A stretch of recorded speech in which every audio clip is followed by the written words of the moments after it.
Hey, Steve Saretsky here. As always, the Canadian real estate market update with a particular focus on Vancouver. For getting sort of value entertainment out of these videos, all I ask you hit thumbs up and subscribe. Questions, comments, put those below. As promised, I wanted to bring you a 2020 outlook in terms of my views on the Canadian real estate, Vancouver real estate markets, and really just global macro in general and how it may pertain to the local markets here. But I want to thank you obviously for your support through 2019 and moving into 2020.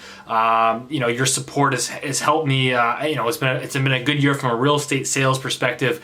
Was able to get into the top 1% of residential realtors here in Greater Vancouver in terms of sales volumes. So again, I thank you very, very much for that support. But this channel is going to always continue to be focused on bringing value and really just having a dialogue, not a sales pitch. And that I think that is the true essence of valuable content and building a brand.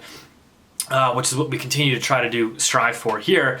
So kind of without further ado, I wanted to sort of frame this video on a recent comment that I had on a YouTube video and also some comments from an interview with Stan Druckenmiller now, which we'll get into in a sec. So the comment initially came from a guy commented in my video last week saying, I don't understand. You're saying this 6 months ago. You were saying the market's dropping. Now you're saying that the market's stabilizing. It was like he basically said, make up your mind or whatever. It was something along those lines.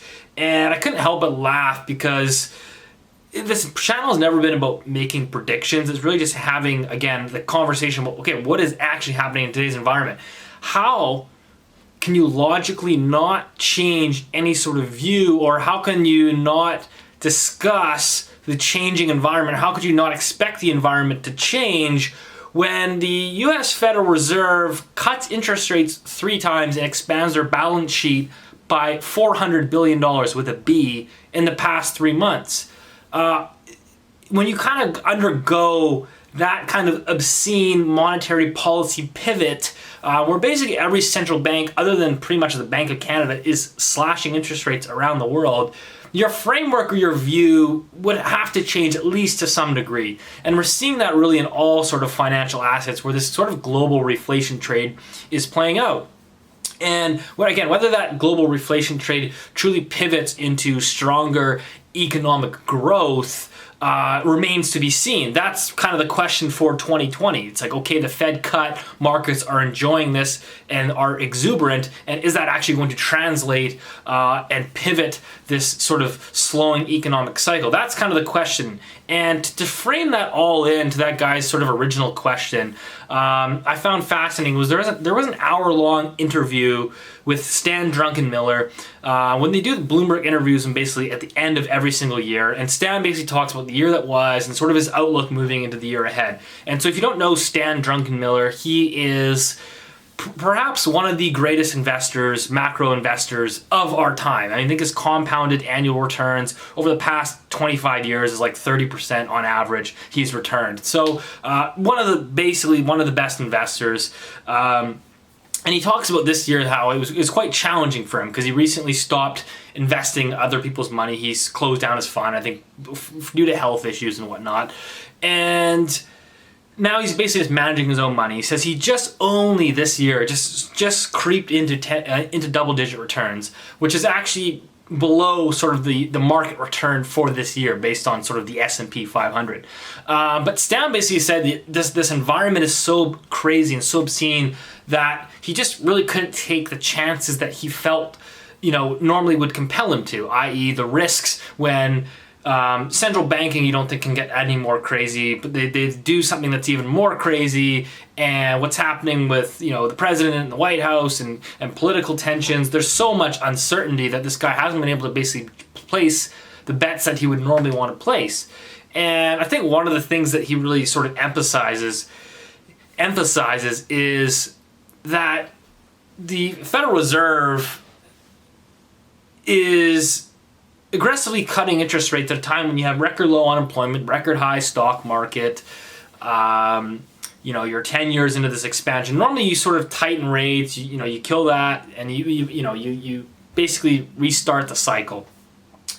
And he says, they have this crazy inflation metric target. Actually, I'm just going to loop in Stan Druckenmiller right now on sort of his thoughts on inflation targeting. What you think of Christine Lagarde as the new ECB president? It's early days yet. She's a lawyer. I think it's way too early to judge her. I'm a little taken aback by linking climate change with monetary policy. I am on the board of Environmental Defense, so I'm a greenie, but I think there's other buckets to execute climate change through, and it shouldn't have anything to do with monetary policy, but who knows how strongly she feels about that. But it's early days, and I think we should give her the benefit of the doubt and ask me in a year if we're still here. Central bankers, whether it's policymakers at the ECB or, for that matter, members of the FOMC, seem determined at whatever cost to bring inflation back to 2%. In Europe, it's meant negative rates. Here, they're now beginning to talk about inflation averaging. There'll be a catch-up period if it hasn't met the 2% target for a period of time. My question to you isn't whether negative rates necessarily work or whether averaging inflation is necessarily a good idea. You're free to answer both. But first, I want to know whether you think inflation matters anymore. Well, first of all, there's 14 recognized measures of inflation. 12 of them are above 2%. Their preferred measure, the core PCE, is at 1.7%. The risks they are taking with regard to misallocation of resources, bubbles, all that stuff, because something is at 1.7 as opposed to 2, and now they're talking about a makeup period. First of all, monetary policy is supposed to look forward, not backward. So why are we looking backward? And if there's a makeup period, after inflation was 10% in the 70s, why didn't we have a target of minus 10 a year in the 80s? And we're talking about decimal points here, about something, Eric, that you can't even really measure. So, and I'd like to remind everyone, because now they've turned it into a mandate. There is no mandate for 2%. The mandate states very clearly price stability and full employment. In this country, yes. Well, I live in this country, and so does the Fed. And I don't know how 1.7% is not like the greatest success ever if we're talking about price stability. So this thing about it's the greatest challenge of our time to get it from 1.7 to 2, when we don't even know whether it's 1 or 3, it's just, the measurements are so random. I just find it astonishing. So I think Stan really ultimately just makes a very compelling case, which is that, all these central banks are targeting this hypothetical 2%, and there's really inflation. Maybe if you're a senior and you own, real estate and you're on, extended health care, then inflation is arguably, 2%, maybe even less than 2%. But if you're a younger person coming up, i.e. getting into school, paying off college debts, trying to buy a house, or facing rents, etc., the real cost of inflation is significantly higher. There's no real perfect way to gauge inflation. So the fact that central banks continue to create policies based on this 2% inflation, that this is like the magical number, when again, we can't really truly gauge inflation. And so I find that very interesting to that, Stephen Pelosi for the Bank of Canada comes out recently and says that household debt is the most significant problem facing the Canadian economy and the Canadian financial system. But he says that their target is ultimately 2%, and so we've decided to leave interest rates low to try to spur a 2% inflation. And as a result of that, we've accidentally allowed or enticed households to basically borrow money. And so we've actually created, basically what he's saying is we basically created the vulnerabilities in the financial system, but we did that because we needed to hit our 2% target. So that's kind of the crux of it. So keep that in mind as we move into 2020. But what we can sort of see in the Canadian housing market is it is enjoying a reflationary environment as other global assets are, because of the central bank capitulation. But structurally, again, nothing has really changed or gone away, in terms of record high household indebtedness, the debt service ratio hitting record highs, and Canadian consumer insolvency starting to rise, the economy starting to slow down. Those structural problems haven't gone away. So I think that those are obviously the very obvious glaring headwinds in 2020 that would, should they come to fruition, would obviously impact the Canadian housing market. Now, that's not to say they have to come to fruition right away.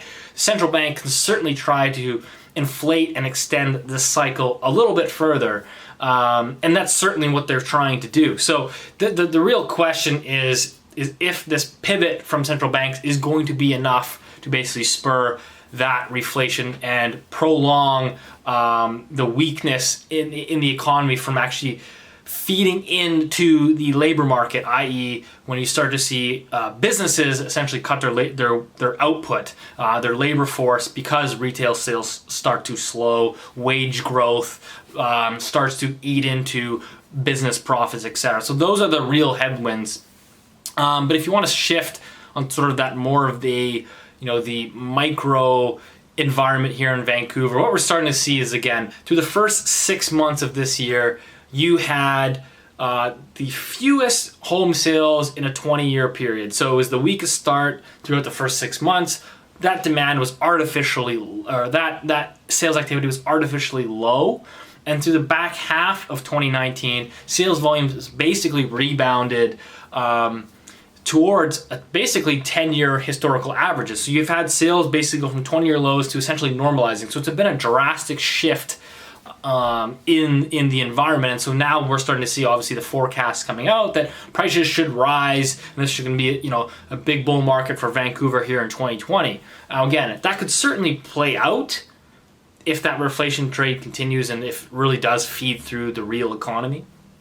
But if it doesn't, then that obviously is the blatant, obvious headwind. You also have still a record number of new homes under construction, just over 45,000. So that is a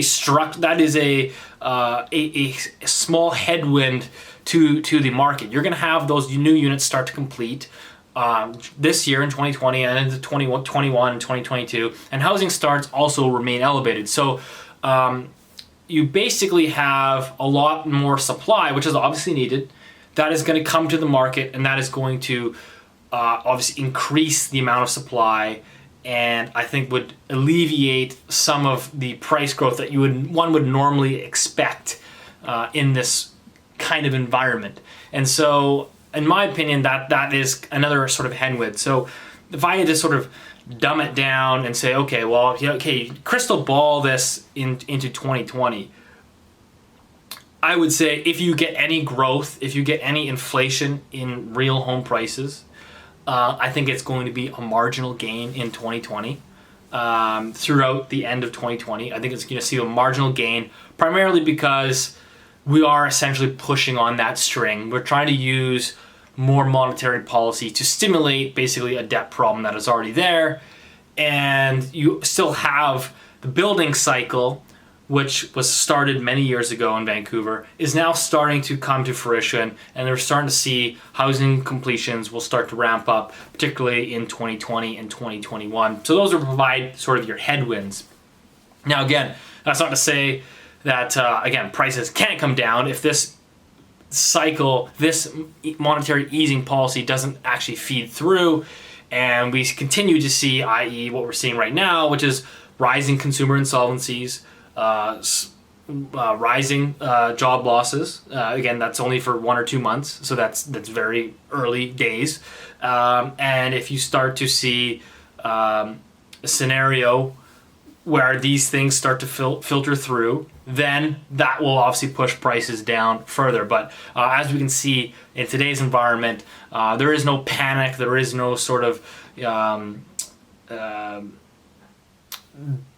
2008 financial crisis where we're seeing rising delinquencies and massive dump of new inventory. We're not seeing that, but we're certainly aware and cognizant of the underlying fundamentals, which are still shaky. and you still have a pre-sale market which is weak. It is a quite soft pre-sale market, and that is a big driver of future housing starts in Greater Vancouver, and how it pertains and impacts the BC economy. So I would be watching for that. I think that you're going to start to see, unless prices rise, you're going to see more pre-sale, people trying to get out of their contracts, as we've sort of talked about in previous videos. And I would expect to see, if you're looking for a pre-sale, I'll give you the first tip of the video. This will probably save you $10,000. Wait until Chinese New Year coming up. That's when the developers will typically offer their Chinese Lunar New Year or whatever pre-sale incentives. That's where we see the most incentives. And we can see in the data is that there is a lot of pre-sale inventory that remains unsold, and they will begin to try to clear and get some of this inventory moving to start the year with larger incentives here in 2020. So keep an eye out for that. But again, if I had to summarize my sort of outlook for the market, that I am skeptical that the monetary policy will truly feed through into an uptick in the economic indicators, economic growth indicators, that I'm not convinced that we can necessarily reverse the recent slowing. And I'm concerned that if that slowing starts to feed through into the real economy, i.e. particularly into the business market through increased job layoffs and increased consumer insolvencies, that then becomes a further drag on housing. But again, that's not to say that prices can't and won't rise. Certainly the environment of monetary policy, i.e. interest rates below 2%, below the rate of inflation, is certainly still bullish for real estate. It's just a matter if that monetary policy can truly overcome all the other stuff that they're basically trying to paper over. So that's kind of how I'm looking at the markets in 2020. Again, could certainly be wrong, but that you have to continue to change your mindset. And what I love about Stan Druckenmiller is this is one of the greatest investors of our time. And this guy says, I continually get it wrong, but I get it wrong and then I pivot and change very, very quickly. And it's not how much, what he says is like, you're going to get calls wrong. It's just a matter of you don't lose your shirt getting the call wrong. And so I think that's what's important, is just continuing to watch and monitor the data and then pivot and analyze accordingly to that. And so that's what we're going to continue to do with this channel, which is, I think, where the true value lies, not in forecasting 1, 2, 3 years out, because I don't think that can be done to any real accuracy over a long period of time. So hope that video helped. Love to hear your thoughts moving into 2020, what you're looking for, what you're investing in, and where you think the opportunities and the pitfalls lie. So comment below, and see you in the new year.